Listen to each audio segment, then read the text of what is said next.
আমরা একটা স্ক্রিনে ভিডিও দেখতেছি, এই ভিডিওটা আগে দেখব, তারপর আমরা কথা বলব।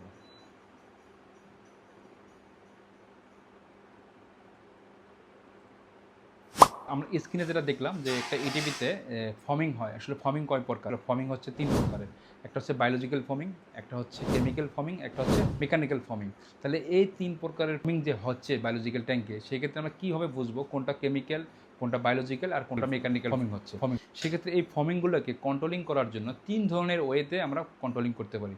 নাম্বার 1 যে বায়োলজিক্যাল অ্যাডজাস্ট, মানে ব্যাকটেরিয়া অ্যাডজাস্ট করার জন্য যে ব্যাকটেরিয়া ডেড সেলাস আছে কিনা বা সেলাসের পরিমাণ বেশি আছে কিনা বা এমএলএসএস বেশি আছে কিনা। নাম্বার 2 যেটা হচ্ছে এয়ার অ্যাডজাস্ট, আমরা যে বায়োলজিক্যাল ট্যাঙ্কে যে এয়ার দিচ্ছি সেই এয়ারটা ঠিকমতো অ্যাডজাস্টিং হচ্ছে কিনা, এয়ারের উপরে কিন্তু বেস করে ফমিংটা হয়ে থাকে। নাম্বার 3 সেলাস, যদি সেলাস ভলিউম বেশি হয়ে গেলে সেক্ষেত্রে আমরা বুঝবো যে ফমিং হচ্ছে, সেই ফমিংটা এক ধরনের গাঢ় বা ব্রাউন কালারের মতো হয়ে যাবে। সেই ক্ষেত্রে আমার সেলাসটাকে ড্রেন করতে হবে।